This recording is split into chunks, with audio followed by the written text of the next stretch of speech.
Olá pessoal, tudo bem contigo? Estamos de volta para o nosso terceiro bimestre. Espero que você tenha descansado, aproveitado essas férias de meio de ano para ter descansado e que volte com todo o vigor, com toda a energia para retomarmos os nossos estudos. No início desse terceiro bimestre nós vamos estudar a geologia do Brasil e os seus recursos minerais. Tá? Então esse é o objeto de estudo nosso nesse princípio de bimestre. Nós vamos trabalhar com o capítulo 7, né, a apostila do capítulo 7, então é importante que você faça a leitura desse material didático, como eu sempre recomendo, né, leia, releia quantas vezes for necessário, né, até que você realmente tenha domínio do conteúdo. E isso é importante, você fazer a leitura, fazer os exercícios é importante porque ao longo desse processo vão surgindo algumas dúvidas e aí durante as nossas aulas essas dúvidas elas poderão ser sanadas. Então é importante que você faça a leitura tanto antes como depois das nossas aulas. Então, portanto, eu repito lá, capítulo 7, apostila 7, a geologia do Brasil e os seus recursos minerais. É importante, pessoal, antes de nós trabalharmos de uma maneira geral com a geologia do Brasil, a gente lembrar um pouco da geologia em si. Quando eu falo em geologia, lembro lá do processo de formação da Terra e especificamente dos tipos de rocha. Nós temos, se nós formos unir considerar todas as rochas existentes no planeta Terra, nós podemos agrupá-las em três grandes grupos.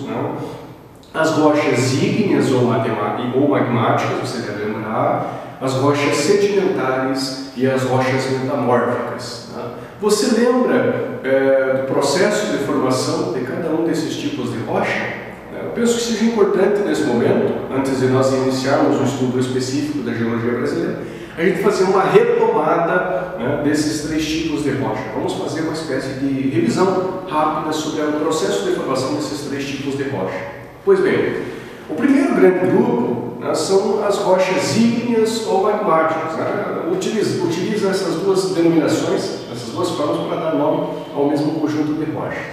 Ora, como que se formam as rochas ígneas ou magmáticas? Você deve lembrar lá que o próprio nome magmáticas já dá um indicativo de que é uma rocha que tem origem do magma, ou da lava. Lembrando lá também, importante você lembrar disso, que a lava a gente considera um material, a rocha fundida, a rocha derretida, quando ela está na superfície a gente denomina como lava, e quando ela está ainda internamente abaixo da crosta a gente denomina como magma. Por isso que há também essa diferença na nomenclatura.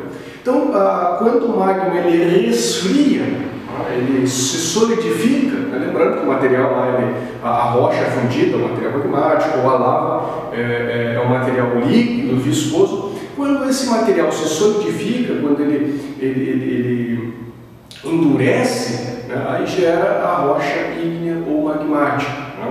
A rocha ígnea ou magmática ela pode ter duas procedências, duas formas de formação. Ou esse processo de solidificação do magma propriamente dito vai ocorrer abaixo da superfície, dentro da crosta terrestre, e aí nós teremos alguns tipos específicos de rochas, como por exemplo o granito, e essas rochas elas vão ser denominadas de intrusivas ou plutônicas. Lembra lá, deve fazer um esqueminha aqui. Então nós temos aqui a superfície, e aqui, quando o material magmático se solidifica internamente, nós vamos ter as rochas plutônicas ou intrusivas. Intrusivas já pressupõem internas. Então esse material magmático vai ser formado internamente, abaixo da crosta. É um processo, via de regra, mais lento, porque você sabe que quanto mais nós nos direcionamos para o interior da crosta terrestre, maior é a temperatura. Então é um processo bastante lento, lembra disso? Como é um processo lento, isso possibilita a formação de pequenos minerais, dentre eles o quartzo, que é muito conhecido, que é muito evidente, principalmente quando nós estamos trabalhando, por exemplo, com granito. Você consegue identificar os minerais de quartzo com bastante facilidade, porque é um processo lento, então, demorado. Né? Quando esse magma ele sai para a superfície, né, ele escorre para a superfície, aquela famosa imagem, aquela famosa paisagem, a situação lá do vulcãozinho expelindo a lava, e esse material se solidifica na superfície, nós vamos ter uma rocha extrusiva ou vulcânica. Lembra disso? O vulcânico. Normalmente, nessas rochas extrusivas ou vulcânicas, o processo de resfriamento é bem rápido, né? Porque pensa que você lá na material magmático sai para a superfície, entra em contato com, muitas vezes com água, com temperaturas mais baixas, enfim, com gelo em determinadas situações. Então, o processo de resfriamento desse material, do magma, é muito rápido. Quase que em algumas situações é praticamente instantâneo. Então isso não possibilita, nesse caso, a formação de minerais, principalmente o quartzo. Você deve lembrar lá do basalto. O basalto, normalmente, a gente não consegue identificar a olho nu, né, distinguir quais são ali os minerais que compõem a rocha. É uma coisa só. Né? Então veja, essa é uma característica marcante. Então esse é o conjunto de rocha que nós denominamos de rochas magmáticas. O primeiro tipo de rocha. O outro grande tipo de rocha corresponde às rochas sedimentares. Lembra disso?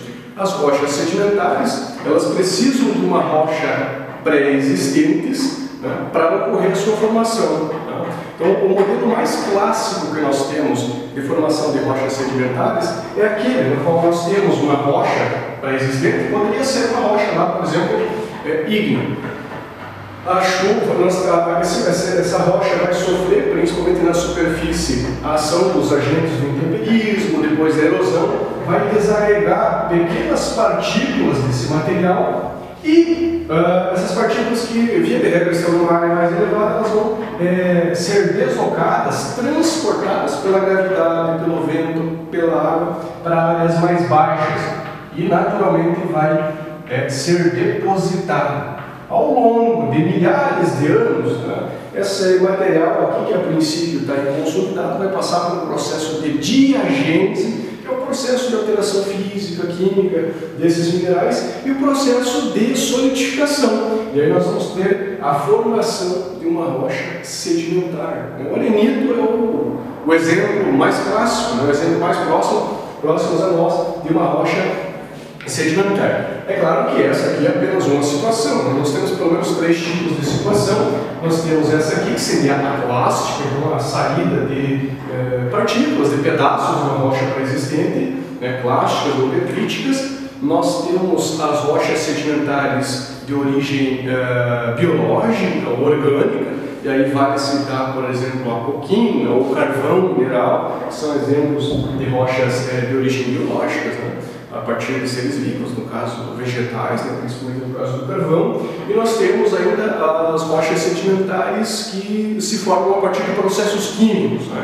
Então, algumas rochas, por exemplo, que têm grande concentração de carbonatos, elas, quando entram em contato, por exemplo, com a água, o material dissolve, né, evapora e precipita numa outra região, né, formando novamente uma outra rocha. O calcário seria exemplo, por exemplo, de uma rocha sedimentar de origem química, né, formada a partir da precipitação.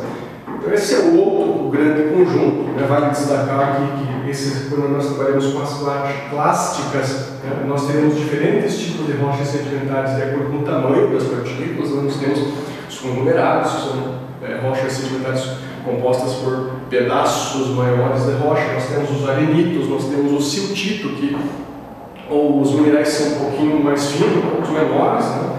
Então nós teremos essas situações. Né? O outro grande grupo de rochas são as rochas metamórficas. Lembram das rochas metamórficas? Em síntese, é relativamente tranquilo de entender o processo de formação de uma rocha metamórfica. De uma maneira geral, a formação de uma rocha, para nós termos a formação de uma rocha metamórfica, nós teremos que ter 2 elementos principais: pressão e temperatura. Tá? Pressão e temperatura. Então envolve esses dois elementos. Por que a pressão e a temperatura vai ser importante? Porque normalmente uma rocha também pré-existente, pode ser uma rocha ígnea, pode ser uma rocha sedimentar ou ainda uma rocha metamórfica, ela vai sofrer o aumento ou da pressão ou da temperatura e vai alterar a propriedade, principalmente física, dos seus minerais. Vamos usar, por exemplo, o granito. Vou tentar fazer um modelinho aqui. Ó. Granito. Imagine que aqui nós temos um bloquinho de granito. O granito tem lá mais ou menos os minerais arredondadinhos. Lembra disso? Lembra que nós trabalhamos lá no início do ano? Ele tem os grãozinhos, principalmente os piroxenos, o próprio quartzo, vai ser arredondadinho. Quando há o aumento da pressão e da temperatura no granito, esses minerais que tinham um formato arredondado, eles começam a ficar alongadinhos, ficam no sentido alongado, mais ou menos dessa forma aqui. Ó.